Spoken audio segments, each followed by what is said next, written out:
Folks, welcome back to the Get Wired podcast. And in these episodes, essentially, what I do is I took over a e-waste business as a managed service. There's a whole bunch of wire, as you can see here. I've got stacks in front of me that we get through that process.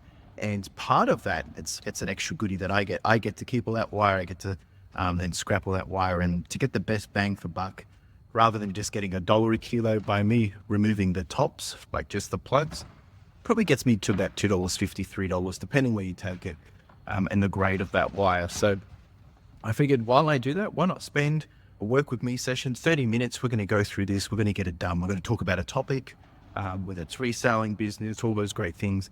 And just sit back. So if you want a list, if you want a photo, if you want to do some postage, if you want to do some work at the same time as me, then let's do it. We've got 30 minutes to get this done, and we're going to have an interesting topic today. And it's another topic that has come through from Narayna. I really do appreciate the conversations I've been having with Narayna, and there's heaps of people that I have conversations with, so I appreciate it. Thank you. And the great thing is you can continue the conversation outside of this. If you want to leave a comment, or if you've got some topic ideas, by all means, please do. Today's topic is actually going to be relevance. And it's an interesting topic because one thing that I was talking to Narayna about is, I think it was last year when I was at Retail Fest, not this year, last year. And I was talking to them and about how, we're a small business and we feel like maybe we don't get the support that we think we deserve. And I remember when I was chatting to one of the individuals that they said, oh, well, how much are you doing per month? And at the time I was probably doing about 20,000 in revenue. And he said, oh, well, we're talking about people that are doing, that's per month. We're talking about people that are doing about 250,000 per month, right? That's a small business to them. And then I started to realize that really what we're doing in a reselling ecosystem is really just bare bones, and it helps you realize how relevant we really are. And I'm not here to say that we're not relevant, but it's a conversation that I think we all need to have with ourselves to help us understand where we are in this bigger ecosystem of it all. Because unfortunately, I see a lot of people come into, it's usually the Facebook groups, and they demand and expect that eBay is going to do all these things to them and that they deserve this. And it just cracks me up because, you got to also work out that, eBay's a business as well, and they've got to make money. And sometimes we're not really worth the effort and time that we demand from them because, businesses here doing 10x, if not 50x, maybe even 100x of what we're doing on a daily basis. And they're the ones that are really paying eBay's bills. And then there's multiples of them. So this isn't an episode to complain about that, we shouldn't have a sense of entitlement, but it's more so that I think we just need to take that reality check and help us understand how relevant are we, and how do we mitigate that, and how do we manage that? I remember when I first started, and I will just address this one comment. I had a comment from someone, I can't remember who it was, saying that I need to stop repeating myself. And I thought they meant in these episodes where I, repeat let words or things like that or stutter. But they said, no, I talk about the same things all the time. And the reason why I talk about the same things all the time is because there's a lot of people that join these episodes and they've never even actually had a listen. They've never even heard my content before. But sometimes it takes a while for us to actually understand something until we hear it from a right perspective, whether it's an analogy, whether it's an anecdote, whether it's a story, or maybe it's just a point in time in your journey. And we're all in different parts of our journey. People listening and watching this, you might be a first-time reseller. You might have only been reselling for 85 days, or you might have been reselling for a couple of years, or maybe you're ahead of me and you can look at it from a different perspective. And that's why I continuously talk about the same things, share the same stories. I can only share the stories that I have. There's only so many I have, but as I grow, there's going to be more of those. So that's why if some of this sounds repetitive, because it's relevant, and that's the topic today. So when I first started, right, I think I did my first week, I did $700. Might have been less than that, might have been $300. I can't remember what it is. It might have been the first month, I did $700. And back then I was thinking, gee, I've got this all figured out. I can do this. And the relevancy of all that is like, well, the relevancy is like, compared to the bigger play, compared to the bigger market, I was nothing. But to me, it was all relevant in the sense of like, hey, I'm actually making money from nothing, right? And that's a big deal when you start out and you're able to just build something from nothing. That's a big deal, and you should give yourself credit for it if you're doing that. But as you progress, you start to realize that, you're just a piece of a bigger cheese wheel in this whole ecosystem. And that's okay as well. But you can't let that deter you from start, because altogether, as resellers, I have no idea of what the numbers are. But let's say, if I'm doing 360,000 a year, I probably know about 3 or 4 others doing about the same level as me, if not higher. So, that starts to get to 1.52 million. Let's say that the reselling world is, let's say it's 50 million, like from people that are doing less than $1 million a year in reselling on eBay. Let's say it could probably be between 50 and 100 now by the amount of sellers, but let's just talk that. So if that's the whole cheese wheel, 50 million, right? It sounds like a lot, but really, I'm talking purely Australia. It's really not a lot of money, because there's plenty of businesses out there turning that over on a regular basis, right? But that's where the relevancy comes in. We can't compare to these big businesses because, you can't compare to Big W, you can't compare to Kmart, you can't compare to all these big corporate businesses, because they've been established as retail brick and mortar for, decades, and then all of a sudden they've jumped on eBay, right? So it's not a compare. But if we start to bring ourselves into perspective of, excuse me, sorry for the yawn. If we bring ourselves into the perspective of who are we actually playing against, who are our competitors, who are we, peering up against, we can start to realize that, really the relevancy of it all is, it's a lot more manageable. It's a lot more, it's easier to chew and digest. So in this case, like if we're in a bucket of $50 million of market value, and let's say, you're doing $1,000 a month, good on you, right? Like you're doing a really good part of that market of dollars, right? And I think it's really important that you appreciate that and value that. But also what that means is, like, because we are small fish, it just means that things aren't going to happen as quickly as possible, and as maybe how we see other people do it. Now, I've got to be careful how I say this, because I don't want to come here and be condescending and make it sound like I've got this all figured out, because clearly I don't. I'm still learning and I'm still making adjustments, but we continuously grow, right? And we're averaging this year, 2025, we've been averaging around $30,000 every month. That's revenue. Profit, we're averaging probably about $5,000. So, like I've still got a long way to go, but for me, like, I am super happy with where we are. But there's always more, right? And there's always more. And that's the problem and a bit of a trap. So when it comes to relevancy of who you are in terms of size and, what size fish you are, there's always going to be a bigger fish. But you need to be comfortable of, like, where do you want to sit, right? Are you trying to become these big, massive businesses, trying to pump out millions and millions of dollars? Like, or are you just trying to, as I say a lot of the time, are you just trying to achieve, maybe so you can purchase a new car, or maybe it's just so you can get off the, settling, or is it, what are you trying to achieve? And then when you bring that into perspective, the relevancy of it all changes, because when you start comparing, or when you start looking around and thinking, all these other people are so much bigger, well, they're probably bigger because they're doing it for different reasons, and they're putting in effort and work for different reasons. And like for me, I'm working super hard. Here I am at 7 a.m. cutting wire, doing a video, but I've got to do my postage and everything. But I'm here early, and then I'll probably leave here about 4:30. So it's a long day, but I absolutely love this. But it's also the point that I know what I'm working towards. So it might seem that I'm doing a lot of work and I'm not really getting the return that people would expect. I think I'm doing great, but that's a whole different conversation. But for me, it's all relevant because I know what I got to do input wise for the output that I want. And if I want to grow that output, well, then something has to change. I have to do more. I have to bring on more staff, etc., etc.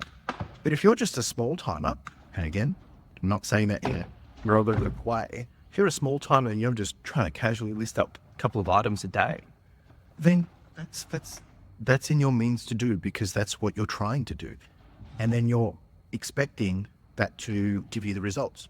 But if you're a small timer and you're putting in those results, so you're putting in that effort of a couple of listings a day, but you're expecting all of a sudden to then compare yourself to myself or other people doing, maybe 200 sales a week or $30,000 a month, but you're not expecting to change anything. That's when the relevancy starts to get a little bit colluded. It doesn't make sense, because you're actually not comparing apples to apples. Now, we've spoken about comparing so many times on this channel in so many different forms, but I think that wasn't meant to go in there. You've got to start to appreciate where you are in that, I guess, food chain. And I have to go. I could have a look. It's long time. It's not right down to the bottom. You've got to appreciate where you are in the food chain and understand, well, what does that entitle you to or give you access to? There's two different things there. Entitlement is kind of like our own expectation based on what we think we know and that we deserve something on that basis. And then, there's the other component of like, well, what do we have access to because of where we're at? Now, if you're a small-time reseller, maybe you don't have a store on eBay, so you might not have some of those features. You might not have cheaper fees. If you're not a top-rated seller, you might not have access to customer service the same way I do. All those different things. So it would be incorrect of us to think that, okay, if you started today from zero, that you can expect to have the same results, the same support, the same input, the same level of customer support from eBay from day one, when you haven't literally done anything for eBay. Right? Now, I know that sounds harsh, right? But you've got to remember, if you're running a business, you've got to do what's best for your business. Look at it from this way. If someone comes to you, let's say you've listed 10 items at $100 each, and they say to you, it's like, oh, I'll give you $10 a piece, right? For all those items. And you're thinking, what? These are $100 each. You're not going to spend your time on it. Right? Because it's just not worth your time dealing with, because they're just trying to lowball you. Or maybe it's a different conversation around, someone comes to you and they want to return an item, and the item that you sold was $5, right? It's just not worth your time to go through the deal, the problem of it. Just give them the $5 return, because you've got to understand what's worth your time, right? It's the same understanding for eBay. Like, look, they're going to support you regardless. There's going to be customer support for all levels. But for us to expect that, they should be doing all these things, they should be prioritizing this for resellers, they should be implementing these new tools for us, or what about us? You got to remember, we're a small piece of the puzzle, and it would be wrong of us to expect that. And that's why I think when we take eBay for granted, eBay is an amazing platform. It's an opportunity to get so many sales and impressions to your business. That by itself is already above and beyond of what we expect. But even though you use eBay as a platform, you can't be self-reliant on expecting eBay to do all the work for you, right? And again, coming back to the relevancy of where you are in your business, if you want to grow, eBay's not going to grow for you. eBay's not going to help you to grow. Like, in terms of, they're not going to come sit here and hold your hand and say, hey, this is what you got to do to grow. Sure, they're going to have some things, they can say, oh, if you promote, you might get 30% more sales, or if you add free shipping, you might get 30% more sales. But do you actually understand the approach or why we do that? Like, what does free shipping enable? Or what does offered returns enable? Or what does all these different things offer and get you in return? Because if you don't understand that, then how can we expect to grow? And that's why, like, for me, last week we spoke about mentoring. Mentoring is really important. But the key thing about mentoring or teaching other people is the person getting taught needs to make sure they understand why they're being told this and that they can go execute it themselves, right? eBay can say all these different things, oh, it's going to do this, but you actually understand why those things are important for your business. Or, again, are they relevant for your business? Like, I had a chat with one of my, with an eBay account manager, had the opportunity for that. I just cut something I didn't want to cut. And, you know, they've probed you on like, why don't I do this? Or why don't I do that? And I said, the reason why I don't do these things is because, so a good example is they asked, why don't I offer free shipping? And I said, well, the reason why is because it covers me for all the items that I have that are, returned. And they said, explain. So, okay, so if I list 10 items, let's say they're all at $30 each. It's 10 items, $30 each, plus postage of $11.20. But I offer free returns, whether it's, change of mind or whatever. Now, it's probably about 1% to 2% returns, not even probably that high. But by me offering the postage and competitive pricing, the customer is buying themselves an insurance that, okay, if I don't like this, I can send it back for free. If I wasn't charging postage, I would then be selling the item really for $20 plus postage. But at the moment, I'm selling it for $30 plus postage. So even if the customer comes back and they do offer me $20 plus postage, so it still works out $30, I'm covered, right? Because I've paid for the postage. But where it gets iffy is as things start to change in pricing, or maybe you run a sale or someone wants to buy multiple items, that starts to dig into profits very, very quickly, especially with the prices rising all the time on postage. So I offer the postage as a way of saying, hey, look, by you paying postage, I'm also going to give you the ability you can get your item returned for free, hassle. You don't have to think about anything. And, essentially they're getting that money back by being able to send it back for free. They don't get the $11 back in their pocket, but they didn't have to pay for the item to be sent back. This is a standard practice. I mean, I purchase from New Balance when I purchase shoes, and they actually don't even offer free returns. They offer exchanges, but I have to return the item. Right. So, I have to pay for the return. So, I'm actually doing a better service than some of these bigger businesses. Some businesses, they do free returns. But my point is, it's like, just because someone says you should do something doesn't mean it's the right thing for you. So you've got to understand, is it relevant for you of where you are in your business? And Joe, Profit First Reseller, he spoke about all these things that he no longer does. Did it in a video not that long ago. And that's because where he's at in his business, it's just not where he's time to do certain things. Right.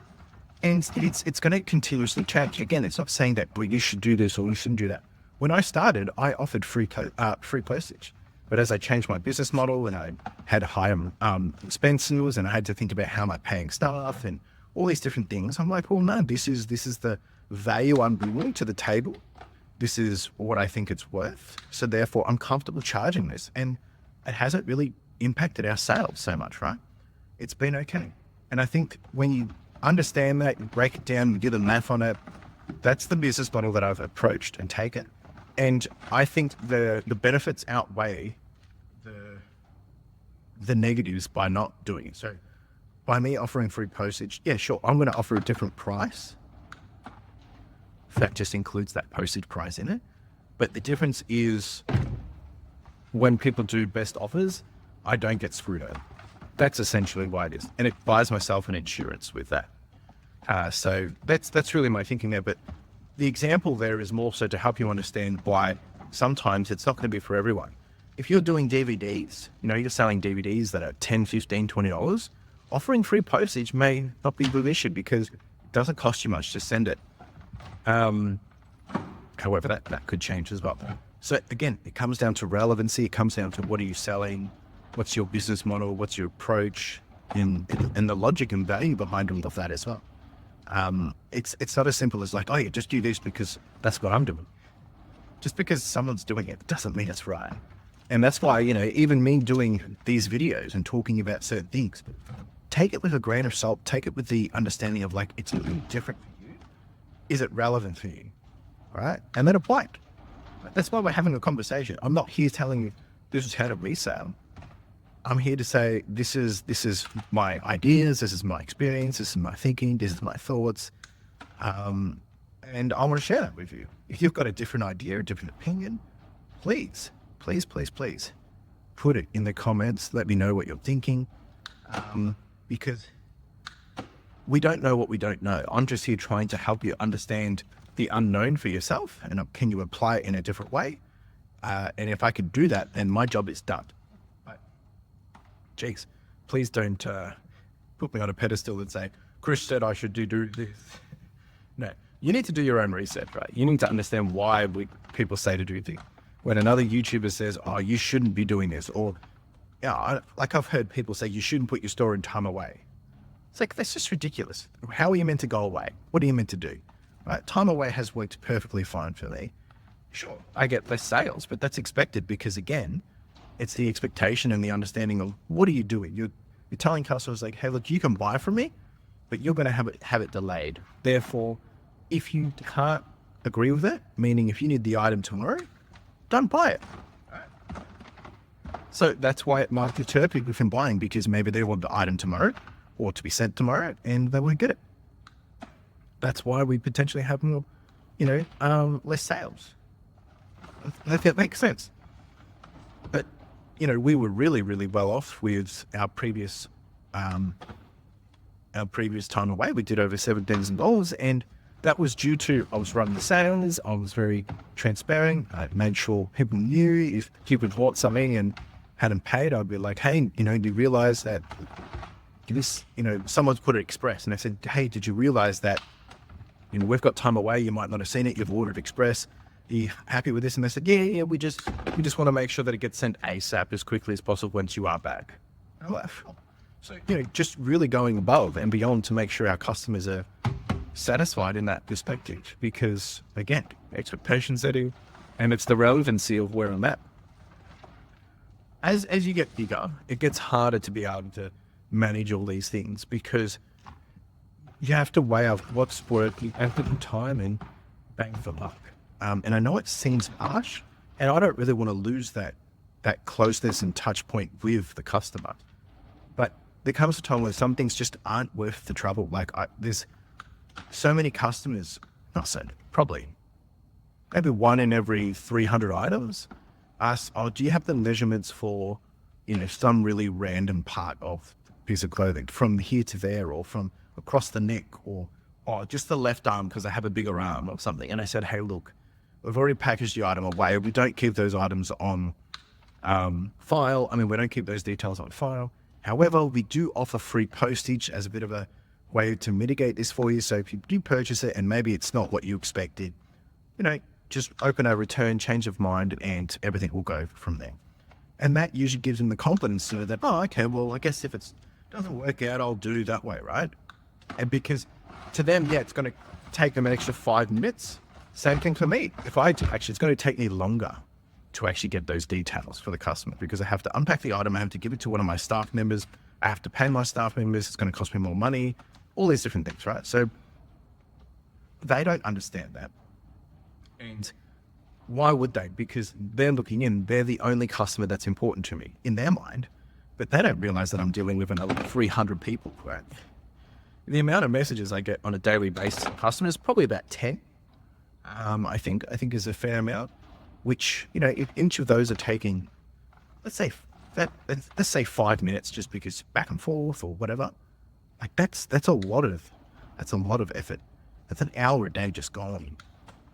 Problem is, it doesn't happen all at the same time. Now, I know some people batch that stuff and, would suggest, just answer messages, at one point in time of the day.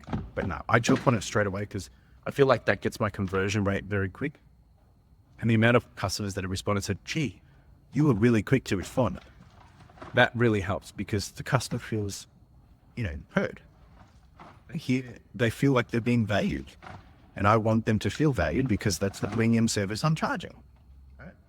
Again, all relevant to what I'm offering. But if you work full time and you can't offer, being able to speak with customers and instantly as soon as they message you, then that's okay, right? You build that out for what suits you. It's like, that's the beauty of it all, right? I mean, we've spoken about this so many times. You get to design what this looks like. You get to build how you know. You're just going to be clear on that, be fair on that, and make sure people understand what it is that they're buying into when they're buying from your store with your business. You know, what should they expect? And give them the confidence, right? Make sure your feedback reflects that. Make sure you've got the information on, if you do have a store, make sure that's reflected on your store as well. Like, this stuff, it's not rocket science, but I also appreciate that for some people it comes as rocket science because you've never experienced this. And, you know, it's not fair for me to say, oh, come on, guys, we can figure this out. It's easy. No, it's not easy for everyone, right? And unfortunately, sometimes, and I apologize for this, I might make it look easy or brush over things like I have the assumption that everyone knows it. That's not fair, right? Because to me, it's a relevancy that maybe I've experienced in the past. So I've just thought, oh yeah, well, everyone knows that because I've known that for 20 years or something. But not everyone has known that for 20 years. So I again, you know, I've got to be careful with that and better with that and don't assume that everyone knows. Like me cutting these cords, right? Like not everyone would know that, right? And I'm not doing these videos to talk about cutting wire. But again, when I did my first episode, someone's like, oh, can you explain to the section what you're doing? And I just thought, yeah, sorry, yeah, I didn't assume it. So if you are new here and you don't know how this works, is for all this wire, we can scrap it and you can take it in and get anywhere between volume. I mean, dollar goes from anywhere from $1 to like a $7.50 per kilo. Usually it's going to be about that $2.50, maybe $3 if I can get really high quality. But because it's insulated, like it's got this, you know, the plastic around it, they have to get that off. Like if I was stripping the wire, yeah, I'd probably get like $7 a kilo because they don't have to do any work for it. But I'm giving it to them without the plywood, which means, you know, half the work's done, which means I can probably get half the rate. Right? So I'm doing this as a bit of a way to earn a little bit of extra passive money on the side.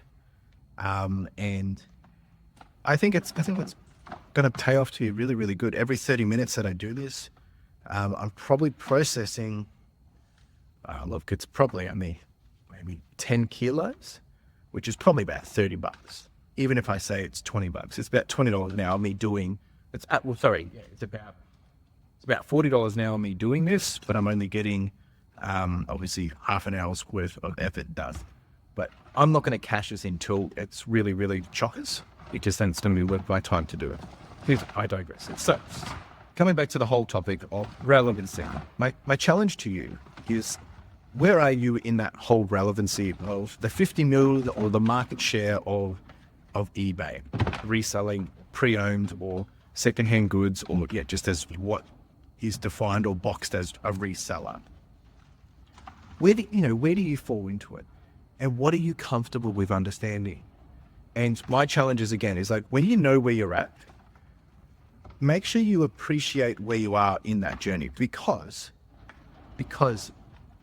if you're getting disgruntled because maybe you're not getting the support you expect or not seeing the results you want, understand, well, how does that play out to what you're doing and the relevancy of how you're approaching it all, right? And I'm using relevancy in a weird way, but really I'm just basically coming back down to like, what work are you doing? And from that work, what's your input versus output? What's your outcomes looking like, or your outputs? What's your results looking like? And if you're not satisfied with it, don't go blame it on someone else, right? And figure out what it is that you need to do to change that. Now, if there's issues that you're dealing with, such as scammers or customers that are, creating problems for you, again, sure, reach out to eBay and get the support. They're going to help any seller at the same level when it comes to those things. Sometimes it just might mean you have to wait a bit longer because you're not a VIP or you're not getting the top tier dollars, right? It's like if you go to buy something, if you're willing to spend $10,000 and someone's only willing to spend $10, people in business are more likely to say, hey, I want the $10,000 customer first before someone can come in and get the $10 item, because I want the $10,000 before just one person picking and choosing one item. That's just the reality of doing business.